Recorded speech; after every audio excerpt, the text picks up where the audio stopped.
আল্লাহর হাবিব বলেন সমুদ্রের মধ্যে যদি কেউ পইরা যায়, সমুদ্রের তুফানে একবার তার মাথার নিচের দিকে নিয়ে যায়, আবার বাঁচার জন্য মাথা উপরের দিকে উঠায়, আবার তুফানে তার মাথা নিচে নিয়ে যায়, আবার বাঁচার জন্য মাথা উপরে উঠায়, আর উপরে বড় আশা নিয়ে ঢালো ঢালো তাকায়, আমাকে উপর থেকে একটু কেউ ধরেনি, ডোবে ওঠে ডোবে ওঠে। ও যে বিপদের মধ্যে আছে, নাফরমান কবরের ভিতরে এইভাবে থাকবে। আর যখন কবরের পাশ থেকে সন্তান যাবে, ডাক দিয়া বলে, আমার প্রিয় ছেলে, জাহান্নামের আগুনে জ্বলতে জ্বলতে আমার কলিজাটা পুইরা কয়লা হইয়া গেছে, আমার জন্য একটু দোয়া করো। তুমি যত চিল্লাবা যত কাঁদবা শুনবেও না, তোমার জন্য দোয়াও করবে।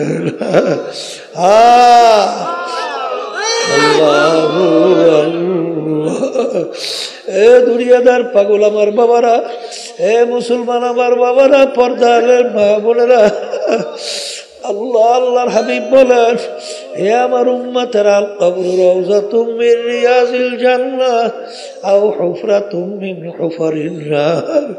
এই যে কবর দেখো, এই কবর কিন্তু আসল কবর না। কোন কোন আল্লাহর বান্দা বান্দির কবর একটা বেহেশতের বাগান হইয়া যাবে। আল্লাহ আপনি আমার জন্য, আমাদের সবার জন্য কবুল করে নিয়ে। আল্লাহর হাবিব বলেন, ও আমার উম্মতেরা, কোন কোন নাফরমানের কবরের মধ্যে জাহান্নামের আগুন এসে পড়ে যাবে। নাফরমানকে কিয়ামত পর্যন্ত আল্লাহ জাহান্নামের আগুনে জ্বালাবে। আল্লাহ আমাকে আমাদের সবাইকে মাফ কইরা দিয়ে। আল্লাহ রাসূল বলেন, হে আমার উম্মতেরা, কোন কোন নাফরমানের কবরের মধ্যে তাসআতু ওয়া তাসঈনা তিননিনান লাউ নুফিকা ফিল আরদি মা আনবাতাত খাদরা। কোন কোন নাফরমানের কবরের ভিতরে একটা না দুইটা না, বিষাক্ত 99টা সাপ জবা হইয়া যাবে।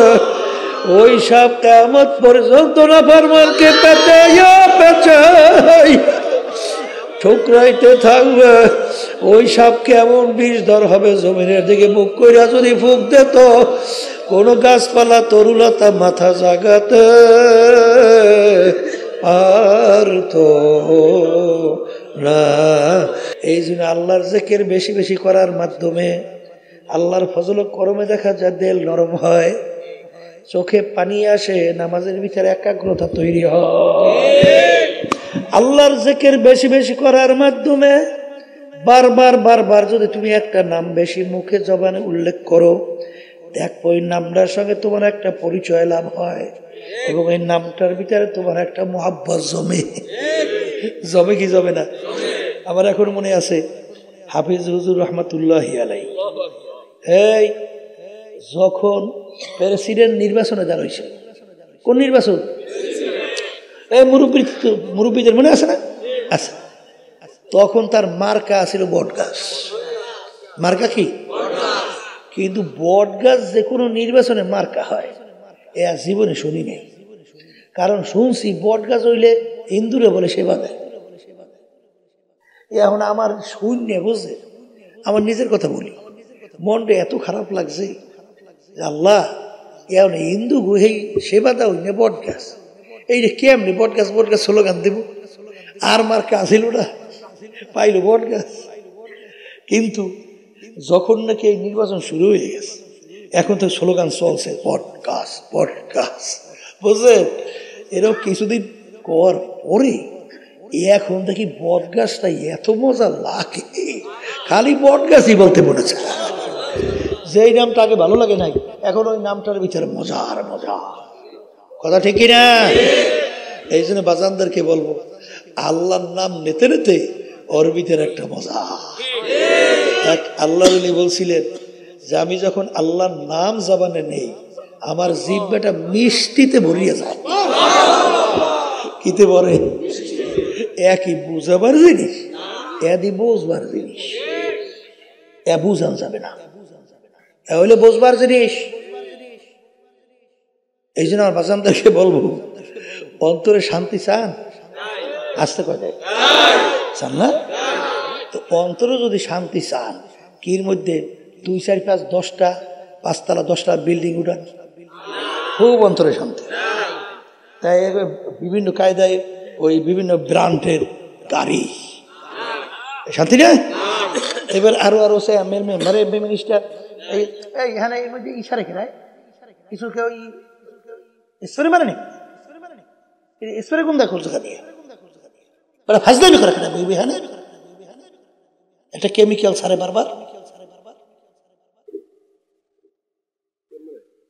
তাই যেই কথা বলতে চাইছিলাম, এই কি জানি বলছিলাম না জানি, এই অন্তরের শান্তি।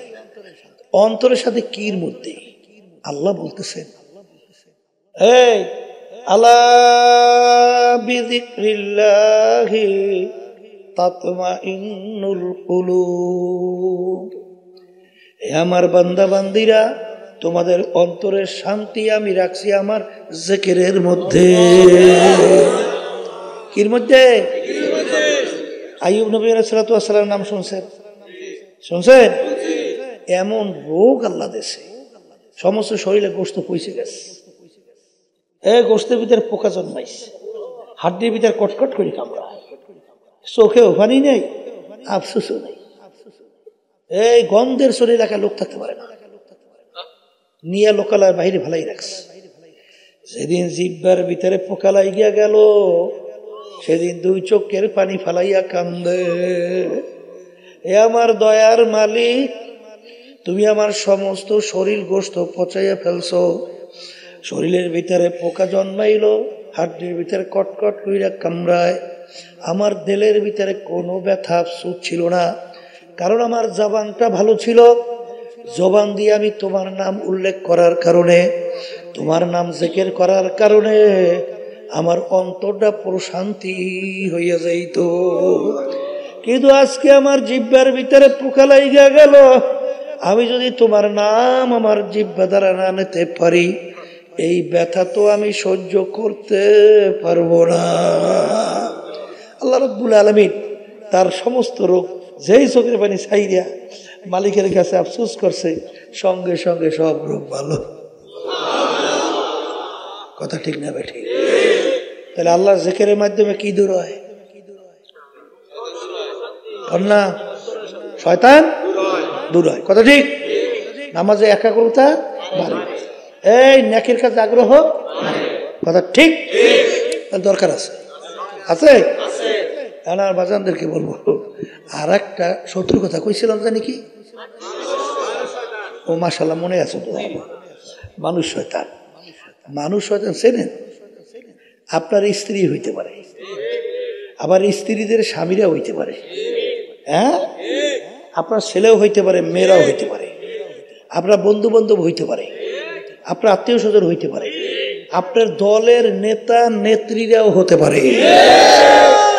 কলে হুজুর তা কেমন? এক কথা মনে রেখে, এই যে আপনাকে গুনার মধ্যে উদ্বুদ্ধ করে, কোন যে আপনাকে, সে যদি আপনার স্ত্রী হয়, আপনার স্বামী হোক, আপনার ছেলে হোক, আপনার মেয়ে হোক, আপনার বন্ধু হোক, আপনার আত্মীয় হোক, আপনার দল হোক, আপনার দলের নেতা নেত্রী হোক, সেই হলো মানুষ শয়তান। কথা ঠিক কিনা? এখন মানুষ শয়তান থেকে বাঁচা লাগবে না? এখন জিকির করলে মানুষ শয়তান যায়? তাহাজ্জুদের নামাজে যায়, কোরআন তেলাওয়াতের মাধ্যমে যায়, তাসবিহ তাহলিলের মাধ্যমে যায়। আম্মের ঘরের বউ আপনি জিকিরের মাধ্যমে সরাইবেন কেমনে? পারবে? তাই মানুষ শয়তান থেকে বাঁচা লাগবে না? আল্লাহ রাব্বুল আলামিন বলেন, মানুষ শয়তান থেকে বাঁচার জন্য ওয়াকুনু মা'আস সাদিকিন, তোমরা সাদিকিন বান্দাদের সঙ্গী হইয়া যাও। সুহবতে সালেহ তোরা সালেহ কুনাদ, সুহবতে তালেহ তোরা তালেহ কুনাদ, জামানা সোহবত বা আউলিয়া বেহতর সদ সালে তাআত বেরিয়াব গলে খুশবু ইদার হাম্মাম রোজে রসিদাস্তে মাহবুবে বাদাস্তা বলেন সৎসঙ্গে স্বর্গবাস। মুখ খুলে বলেন অসৎ সঙ্গে সর্বনাশ। আমি মনে ভুল বলি নাই। এই আপনার সন্তান কোনো খারাপ চরিত্রের ছেলেদের সঙ্গে মিশতে দেন? দেন না কেন? ওই দেন আপনি কেউ খারাপ বলছি কি হয়ে যায়? হ্যাঁ, তাহলে বুঝা গেল সৎসঙ্গে স্বর্গবাস। অনেকে দোয়া আছে, হুজুর নামাজ ভালো লাগে না, হুজুর গুনার কাম ছাড়তেই পারি না, হুজুর কেমনে ভালো হবো, চেষ্টা করি রাস্তাই পাই না। রাস্তা পাইবেন কেমনে? রাস্তায় চলেন, হ্যাঁ চলেনি তো, তাই পাইবেন কেমনে? আপনাকে আল্লাহ বলতেছেন তুমি সদেকিন বন্দাদের সংস্পর্শে যাও, তাদের সোহবাতে থাকো, তা যাবা না তুমি ভালো হবা, তুমি পারবা না, কোনদিন সম্ভব না। শোনেন আপনি আর কি, আল্লামা জালালউদ্দিন রুমি রহমতুল্লাহি আলাইহি বিশ্ববিখ্যাত আলেম না? নাম শোনেন নাই? আল্লামা জালালউদ্দিন রুমি নাম শুনছেন? তামাম বিশ্বের ভিতরে উল্লেখযোগ্য আলেম। তিনি বলতেছেন খোদ বা খোদ মাওলানা রুমি না শোধ তা গোলামে শামসুত্তিবরিজি না শোধ। আমি রুমি ততক্ষণ পর্যন্ত রুমি হতে পারি নাই যতক্ষণ শামসুত্তিবরিজি সংস্পর্শে যাইয়া তার সাগরেদ হইতে পারি নাই। এই আল্লাহর বান্দারা, বাস্তবতা আছে না নাই? বাস্তবতা আছে না নাই? এই মাটির চাকার থেকে গোলাপ ফুলের গ্রাম।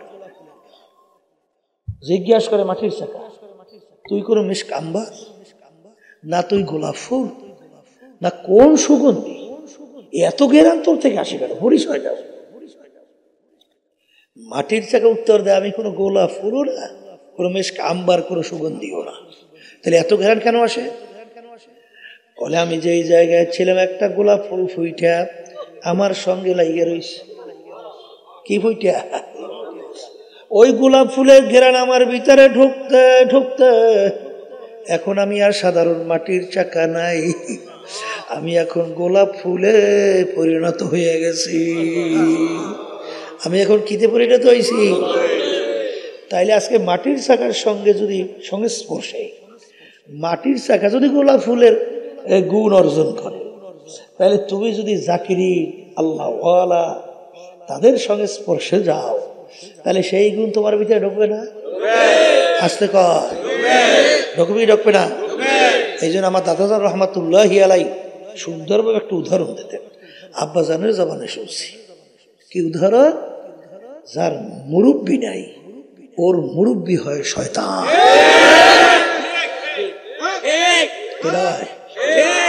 হ্যাঁ, বাস্তবতা আছে না নাই?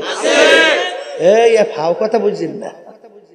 আল্লাহ রাসূল সাল্লাল্লাহু আলাইহি ওয়াসাল্লাম বলেন সাহাবায়ে কেরামদেরকে লক্ষ্য করিয়া, এ আমার সাহাবারা, তোমাদের প্রত্যেকের জন্য ভিন্ন ভিন্ন একটা শয়তান নির্ধারণ করা আছে, প্রত্যেকের জন্য। সাহাবায়ে কেরাম প্রশ্ন করলেন, হে আল্লাহর রাসূল সাল্লাল্লাহু আলাইহি ওয়াসাল্লাম, হুজুর আপনার জন্য কি একটা শয়তান নির্ধারণ করা আছে? আপনার জন্য কি একটা শয়তান নির্ধারণ করা আছে? সাহাবারা প্রশ্ন করছে। আল্লাহ রাসূল সাল্লাল্লাহু আলাইহি ওয়াসাল্লাম বলেন, হ্যাঁ আমার জন্য একটা শয়তান নির্ধারণ করা আছে, কিন্তু ওয়ালাকিন আসলামানি, কিন্তু ও আমার কাছে আত্মসমর্পণ করছে। কারণ আল্লাহ রাব্বুল আলামিন তার রাসূল 24 ঘন্টা তার কুদরতি নিয়ন্ত্রণে ছিল। কথা কয় না? কথা ঠিক না? ঠিক। তাহলে শয়তান সবার জন্য নির্ধারিত। এখন তোমার যদি মুরব্বী না থাকে, এখন মুরব্বী ভূমিকা পালন করবে কে? এটা সাদিকিন বান্দাদের সঙ্গী হওয়া লাগবে। রাজি আছি? আল্লাহ আমাদের সবাইকে তৌফিক দান। তাহলে সাদিকিন বান্দাদের সঙ্গী যখন হবেন, তখন দেখবেন আল্লাহর রহমতে আপনার নেক কাজ করার আগ্রহ বাড়বে। আমি বাস্তব বলছি না ভুল বলছি? হ্যাঁ, আপনি দেখেন দাদাজান রহমতুল্লাহি আলাইহির ঘটনা শুনছি। এই এক চরমনাইয়ের মুজাহিদ দাদাজানের কাছে বলতেছে, হুজুর আমার ছেলেটা হুজুর একসের বসে বসে উলুলুলুলুলুলুলুলুলুলুলু এইটা কয় উলুলুলুলু। আসলে উলু হবো কথা বুঝছেন? এইটা উলুলুলুলুলু হিন্দুরা কয় না? আচ্ছা এখন হুজুর আমি তো বিপদেই পড়ছি, আমার ছেলেকে যত জেকে শিখাই ও খালি উলুলুই কয়। দাদাজান বলছেন তোর ঘর করছো কোন জায়গায়? হিন্দু বাড়ির ভাষায়? বলে হ্যাঁ হুজুর হিন্দু বাড়ির ভাষায়। বলে তাড়াতাড়ি ওখান থেকে ঘর সরাও, সরাইয়া যেখান থেকে আজানের শব্দ শোনা যায়, যেখানে কোরআনুল কারীম তেলাওয়াতের শব্দ শোনা যায়, যেখানে মালিকের জিকিরের আওয়াজ শোনা যায়, এই জায়গায় যে ঘর বানাও। ওই আল্লাহর বান্দা কথা শুনে ঘর ভাঙ্গিয়ে শৌচা নিয়ে এমন জায়গায় বানাইছে।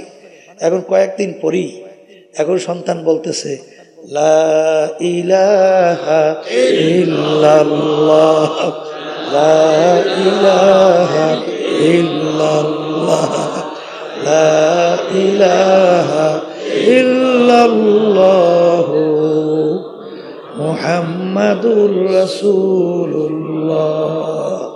তাহলে সোহবতের গুরুত্ব আছে না নাই? আছে না নাই? সোহবত এমন এক জিনিস বাজান ভালো কইরা জানা লাগবে। ওই যে শুনছেন ইমাম ফখরুদ্দিন রাজি রহমাতুল্লাহ আলাইহি বাজান, তিনি পীর সাহেব হুজুরের কাছে গেছিলেন। পীর সাহেব হুজুরে বলেন আপনি কে? আমি ইমাম ফখরুদ্দিন রাজি। বলে ওই যে শুনছি বিশ্ববিখ্যাত আলেম সে। বলে হ্যাঁ হুজুর আমি সেই ফখরুদ্দিন রাজি। বলে বাবা তোমার ভিতরে এত বেশি এলেম, তোমার ভিতরে মালিকের মারিফত ঢুকানোর জায়গা নাই। এলেমের গরম কমাই আসো, এরপরে চেষ্টা করা যাবে। ওই আল্লাহর বান্দা এক পর্যায়ে আপনারা জানেন তাফসিরে কাবির বইসা বইসা পাতার ভিতরে লেখছিল, বলছেন বাবা এলেমের গরম আরো বাড়ছে, কমাই আসো। তিনি মৌতের যখন সময় আইসা গেল, তিনি তো 101টার মতো দলিল ঠিক করছে মৌতের সময় শয়তানের সঙ্গে যুদ্ধ বাহাস করবে। কিন্তু শয়তান তোমার আমার সে বড় জানুন না, পাণ্ডিত না কম? আসতে কয় তুমি কি জানো? হ্যাঁ একটু বিসমিল্লাহ তার কি কয়েকটা করি, ওরে সর্বনাশ বিশাল আলেম। ওদিকে শয়তান এবো যাই হিংসায় ভরা। ঠিক না বাটি? আসমানি 104 কিতাব, এই 104 কিতাবের ইলম আল্লাহ রাব্বুল আলামিন ইবলিসের মধ্যে দান করছে। এত বড় জানেন না পণ্ডিত, কি বলছেন? এখন ইমাম ফখরুদ্দিন রাজি রহমাতুল্লাহ আলাইহি তার দলিল খণ্ডন করতে আর কোনো অসুবিধা? এত টাস টাস টাস টাস শেষ। এখন ইবলিসের কথা মাইনা নেওয়া লাগে। ওদিকে এই শামসুদ্দিন কুবরা রহমাতুল্লাহি আলাইহি, এই নাজিমউদ্দিন কুবরা রহমাতুল্লাহি আলাইহি, নাজিমউদ্দিন কুবরা রহমাতুল্লাহি ওযু করতেছেন আর কাশফের মাধ্যমে দেখতেছেন শয়তানের সঙ্গে সোয়াল জব চলছে। যখন দেখছে যে ফেল করছে তখন পানি উঠাইয়া বলে এই ইমাম ফখরুদ্দিন রাজি বলো বিনা দলিলে আল্লাহ, এই মিশর বিনা দলিলে আল্লাহ, লা ইলাহা ইল্লাল্লাহু মুহাম্মাদুর রাসূলুল্লাহ। কালিমা পড়ে দুনিয়া থেকে বিদায় হয়ে চলে গেছে। কথা ঠিক কিনা? শোনেন সোহবত কি জিনিস, হাদিসের ঘটনা। আল্লাহর বান্দা বুড়ো বয়সে মনে পড়ছে হক্কানি আলেমের কাছে যাওয়া লাগবে, তওবা করা লাগবে, আমার মালিকের হুকুম অনুযায়ী চইলা, আল্লাহর রসুলের তরিকা অনুযায়ী চইলা তারপর কবরে যাওয়া লাগবে। আল্লাহর বান্দা আলেমের বাড়ির দিকে রওনা করলো, পথের মধ্যে হায়াত শেষ হয়ে গেল। আল্লাহর বান্দা পথের ভিতরে মারা গেল। এখন জাহান্নামের ফেরেশতা আসলো ওর রুহুকে জাহান্নামে নেওয়ার জন্যে। বেহেশতের ফেরেশতাও আসছে ওর রুহুকে জাহান্নামে নেওয়ার জন্যে, বেহেশতে নেওয়ার জন্যে। জাহান্নামের ফেরেশতা বলে বান্দা তো এখন পর্যন্ত তাওবা করতে পারে নাই, রুহ আমরা পাবো। আর বেহেশতের ফেরেশতা বলে বান্দা তো আলেমের বাড়ি রওনা করছে তওবা করার জন্য, ওর মাঝখানে হায়াত শেষ হয়ে গেল। বান্দার কি দোষ? ও তো রওনাই করছে, হায়াত শেষ হয়েছে, রুহু আমরা পাবো। কি দুই দলে ঝগড়া আছে না, কথা কাটাকাটি। আল্লাহ রাব্বুল আলামিন জমিনকে হুকুম করে, হে আমার জমিন, তুমি এই ফেরেশতারা জমিন মাপো, দেখো যে ব্যক্তি যেখানে মারা গেল সেখান থেকে আলেমের বাড়ি কাছে না তার বাড়ি কাছে। যদি আলেমের বাড়ি কাছে হয় রূহ নিয়ে যাইবে বেহেশতের ফেরেশতা, আর যদি আলেমের বাড়ি দূরে তার বাড়ি কাছে হয় রূহ নিয়ে যাইবে জাহান্নামের ফেরেশতা। ঘটনা ছিল বান্দা যেখানে মারা গেল সেখান থেকে আলেমের বাড়ি ছিল দূরে, তার বাড়ি ছিল কাছে। কিন্তু আল্লাহ রাব্বুল আলামিন জমিনকে হুকুম করে, জমিন আমার বান্দার জন্য আলেমের বাড়ি কাছে হইয়া যা, আমার বান্দা যে আলেমের বাড়ির কাছে আর তার বাড়ি দূরে হয়ে যাও। ফেরেশতারা জমিন মাইপা দেখে আলেমের বাড়ি কাছে তার বাড়ি দূরে, তখন তার রূহ নিয়ে গেল বেহেশতের ফেরেশতা। কি আলেমের বাড়ি রওনা করছে দেখে তো বলে বেহেশতের ফেরেশতা রূহ নিতে পারছে, কথা কয় না? তাহলে কি হক্কানি আলেমদের সোহবতে যাওয়া লাগবে না লাগবে না? খবরদার বাজান, ভুল কইরো না, খবরদার, আল্লাহর হুকুম, কথা ঠিক কিনা? নেকের পাল্লা ভারী করা লাগবে, গুনার কাল্লা হালকা থাকা লাগবে। আর নেকের পাল্লা ভারী করার জন্য কুরআন এবং হাদিসের বাহিরে পথ ছাড়া অন্য কোনো পথ নাই। আছে আছে আছে? যদি নাই থাকে আমার বাজানদেরকে বলবো, পর্দার আড়ালের মা বোনদেরকে বলবো, দুনিয়া কিন্তু স্থায়ী জায়গা না, কোন স্থায়ী দুনিয়ার জিন্দগি স্থায়ী ভাবে কেউ থাকতে পারে না, কেউ পারবে না। হে বড় লোক আমার বাবারা, হে ধনী আমার বাবারা, হে ক্ষমতা সম্পন্ন আমার বাবারা, হে চেয়ারম্যান মেম্বার এমপি মিনিস্টার আমার বাবারা, দুনিয়া কিন্তু শান্তির জায়গা না, কেউ কোনোদিন পায় নাই, কেউ কোনোদিন পাবে না। আর দুনিয়া দারুল মেহনে ওয়াল বালা, দুনিয়া বালা মুসিবতের জায়গা, কষ্ট ক্লেশের জায়গা। বাজার একটু চক্ষু বন্ধ কইরা মোরাকাবা করো, এরপরে তালাশ কইরা দেখবা সব প্রশ্নের উত্তর পাবা। দুনিয়া শান্তির জায়গা না, ইতিহাস পইরা দেখো। ফিরাউন মাওলার সঙ্গে চ্যালেঞ্জ করলো, খোদাই পর্যন্ত দাবি করলো, বনে ছেলে সন্তানগুলা ধইরা ধইরা জবাই করলো। এত বড় পাওয়া কেউ বলার কোনো শক্তি নাই। ওকে আমার মালিক দুনিয়ার ভিতরে এমন আরামে রাখছিল, 750 বছরের মধ্যে ইতিহাসে দেখা যায় একদিন একটু সর্দি জ্বরও হয় নাই। এত আরামে আমার মালিক ওকে দুনিয়ায় রাখছিল। ওর বাড়ির দরজায় এমন একটা গাছ ছিল, যে কোনো রোগের নিয়াত কইরা খাওয়ার সঙ্গে সঙ্গে রোগ ভালো হয়ে যাইত। ওর কথায় নীল দরিয়ার পানি ভাটা জ্বর হইতো। এত আরামে আমার মালিক দুনিয়া রাখছে। কিন্তু সেই ফেরাউনের যখন হায়াতের বেড়া শেষ, আমার মালিক ওকে নীল নদীর ভিতরে ফালাইয়া চুবাইয়া চুবাইয়া তারপর মারছে। এই ফেরাউনের পাত্তা আছে? আসতে কয় আছে? নমরুদ মাওলার সঙ্গে চ্যালেঞ্জ করলো, আর খলিল ইব্রাহিমকে আগুনের ভিতরে ফেলাইল। আরে আমার মালিক একটা ঠ্যাং ভাঙ্গা মশা ওর মস্তকের ভিতরে ঢুকাইয়া এমন ভাবে জ্বালা পোড়া শুরু করলো, মাথা আশ্রাইয়া পাশরাইয়া শেষা বেসা করে মারল। নমরুদের পাত্তাও পাওয়া যায় না। সাদ্দাম মাওলার সঙ্গে চ্যালেঞ্জ করলো, দুনিয়ায় ওর নিজের বানানো বেহেশত তৈরি করলো। বেহেশত কমপ্লিট দেখার জন্য দলে বলে গেল। দেখে বেহেশতের দরজায় বুড়া দাঁড়াই আছে। এই বুড়াটাকে আজরাইল ডাক দিয়া বলে, ওরে খবিস, আমি আজরাইল আছি তোর জান কবজ করার জন্য। শোনার সঙ্গে সঙ্গে থরকম্পন শুরু হয়ে গেল। আরে খবিস সাদ্দাত বলে, ভাই আজরাইল বড় শখ কইরা বেহেশত তৈরি করলাম, একটা নজর দেখার সুযোগ দাও।